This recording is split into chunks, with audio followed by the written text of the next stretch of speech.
ಇವತ್ತು ಉಚ್ಚಂಗಿದುರ್ಗಕ್ಕೆ ಹೋದಾಗ ಅಲ್ಲಿನ ಅವಸ್ಥೆ ನೋಡಿ ತುಂಬಾ ಬೇಜಾರಾಗ್ಬಿಡ್ತು. ಹಾಯ್ ನಮಸ್ಕಾರ ಎಲ್ರಿಗೂ, ನಾನು ನಿಮ್ಮ ಚಿತ್ರದುರ್ಗದ ಹುಡುಗಿ. ನಾವಿವತ್ತು ಉಚ್ಚಂಗಿದುರ್ಗಕ್ಕೆ ಹೋಗ್ತಿದೀವಿ. ಯಾಕಂತಂದ್ರೆ ವಿಡಿಯೋನ ಕೊನೆವರೆಗೂ ನೋಡಿ ನಿಮ್ಗೆ ಗೊತ್ತಾಗುತ್ತೆ.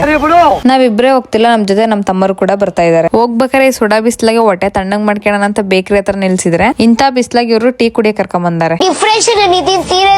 ಇನ್ನೇನ್ ಮಾಡೋದಂತ ಅದೇ ಟೀನ ತಣ್ಣಗ್ ಮಾಡ್ಕೊಂಡ್ ಕುಡಿದು ಹೊರಟ್ವಿ. ಆಮೇಲೆ ಉಚ್ಚಂಗಿದುರ್ಗಕ್ಕೆ ಬಂದ್ವಿ. ನಾವ್ ನೋಡ್ರಿ ಗುಡ್ಡನ ಸುಮ್ನೆ ಹತ್ಲಾರ್ದೆ ಗುಡ್ಡನ ಹೆಂಗೆಲ್ಲ ಹತ್ಬಹುದು ಅಂತ ಪ್ಲಾನ್ ಮಾಡ್ತಾ ಇದೀವಿ.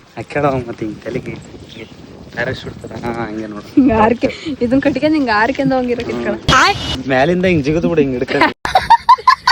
ನಾನ್ ನಿಮ್ಗೆ ಇನ್ನೂ ಹೇಳಲಿಲ್ಲ ನಾವ್ ಯಾಕೆ ಇವತ್ತು ಉಚ್ಚಂಗಿದುರ್ಗಕ್ಕೆ ಬಂದಿದೀವಿ ಅಂತ. ಉಚ್ಚಂಗಿಮ್ಮ ನಮ್ಮ ಮನೆ ದೇವರಾಗಿರೋದ್ರಿಂದ ನಾವು ಉಣ್ವೆಗೆಲ್ಲ ಬರ್ತಾನೆ ಇರ್ತೀವಿ. ಆದ್ರೆ ಇವತ್ ಯಾಕೆ ಬಂದಿದ್ದೀವಿ ಅಂತಂದ್ರೆ ನಿಮ್ ಎಲ್ರ ಆಶೀರ್ವಾದ ಮತ್ತೆ ದೇವ್ರ ಆಶೀರ್ವಾದದಿಂದ ನಾವ್ ಒಂದ್ ಚಿಕ್ಕ ಬಿಸ್ನೆಸ್ ನ ಸ್ಟಾರ್ಟ್ ಮಾಡ್ಬೇಕು ಅಂತ ಅನ್ಕೊಂಡಿದೀವಿ. ನಾವ್ ಯಾವಾಗ್ಲೂ ಏನೇ ಮಾಡ್ಬೇಕಂತ ಅನ್ಕೊಂಡಿದ್ರು ಫಸ್ಟ್ ಉಚ್ಚಂಗಿದುರ್ಗಕ್ಕೆ ಬಂದು ಉಚ್ಚಂಗಿಮ್ಮನ ಆಶೀರ್ವಾದ ತಗೊಂಡೆ ಮುಂದಿನ ಹೆಜ್ಜೆ ಇಡೋದು. ಈ ದೇವಿ ಆಶೀರ್ವಾದದ ಜೊತೆಗೆ ನೀವೆಲ್ರು ನನಗೆ ಇಷ್ಟ ದಿನ ಯಾವ ತರ ಸಪೋರ್ಟ್ ಮಾಡ್ಕೊಂಡ್ ಬಂದಿದ್ರು ಅದೇ ತರ ಸಪೋರ್ಟ್ ಈ ಬಿಸ್ನೆಸ್ ಸ್ಟಾರ್ಟ್ ಮಾಡಿದ್ಮೇಲೂ ಮಾಡ್ತೀರಾ ಅಂತ ಅನ್ಕೊಂಡಿದೀನಿ. ಹಾಗೆ ನನ್ಗೆ ಯೂಟ್ಯೂಬ್ ಅಲ್ಲೂ 100K ಕಂಪ್ಲೀಟ್ ಆಗಿದೆ, ಇನ್ಸ್ಟಾಗ್ರಾಮ್ ಅಲ್ಲೂ 200K ಕಂಪ್ಲೀಟ್ ಆಗಿದೆ. ನಿಮ್ ಎಲ್ರೂ ಪ್ರೀತಿಗೆ ನಾನು ಎಷ್ಟು ಥ್ಯಾಂಕ್ಸ್ ಹೇಳಿದ್ರು ಕಮ್ಮಿನೇ. ನಾನು ಕೂಡ ಇನ್ಮೇಲೆ ನನ್ನ ವ್ಲಾಗ್ಸ್ ವಿಡಿಯೋಸ್ ಮುಖಾಂತರ ನಿಮ್ನ ಇನ್ನೂ ಜಾಸ್ತಿ ನಗ್ಸಕ್ಕೆ ಪ್ರಯತ್ನ ಪಡ್ತೀನಿ. ಆಮೇಲೆ ನಾವು ದೇವಿ ದರ್ಶನ ಮಾಡ್ಕೊಂಡು ವಾಪಸ್ ಗುಡ್ಡ ಇಳಿಬೇಕಾದ್ರೆ ನಾನೊಂದು ವಿಷಯನ ಗಮನಿಸಿದೆ. ಅದೇನಪ್ಪಾ ಅಂತಂದ್ರೆ ಎಲ್ಲಿ ನೋಡಿದ್ರು ಪ್ಲಾಸ್ಟಿಕ್ ಬಾಟ್ಲುಗಳು, ಕವರ್ಗಳು, ಆಮೇಲೆ ಎಲ್ ಬೇಕೋ ಅಲ್ಲಿ ಬಟ್ಟೆಗಳೆಲ್ಲ ಬಿಸಾಕಿರೋದು, ನೆಡ್ಕೊಂಡ್ ಬರೋ ದಾರಿಲಿ ಬಳೆಗಳೆಲ್ಲ ಒಡೆದಾಕಿರೋದು, ಈ ತರ ಎಲ್ ಬೇಕೋ ಅಲ್ಲಿ ಎಲ್ಲಾನು ಬಿಸಾಕೋದ್ರಿಂದ ಸುಮ್ನೆ ಎಲ್ರಿಗೂ ತೊಂದರೆ ಆಗ್ತಾ ಇರುತ್ತೆ. ಪಾಪ ಕ್ಲೀನ್ ಮಾಡೋರಾದ್ರೂ ಎಷ್ಟು ಅಂತ ಕ್ಲೀನ್ ಮಾಡ್ತಾರೆ ಹೇಳಿ. ಆದಷ್ಟು ಸ್ವಚ್ಛತೆನ ಕಾಪಾಡಕ್ ಟ್ರೈ ಮಾಡಿ. ಹಾಗೆ ಅಲ್ಲಿ ಇರ್ತಕ್ಕಂಥ ರೂಲ್ಸ್ ಅಂಡ್ ರೆಗ್ಯುಲೇಷನ್ ಫಾಲೋ ಮಾಡಿ. ಸೊ ಇಲ್ಲಿನ ಸ್ವಚ್ಛತೆ ಬಗ್ಗೆ ನಿಮ್ಗೆ ಏನ್ ಅನಿಸ್ತು ಅಂತ ಕಮೆಂಟ್ ಅಲ್ಲಿ ತಿಳಿಸಿ ಅಂತ ಹೇಳ್ತಾ ಈ ವಿಡಿಯೋನ ಇಲ್ಲಿಗೆ ಎಂಡ್ ಮಾಡ್ತಾ ಇದ್ದೀನಿ.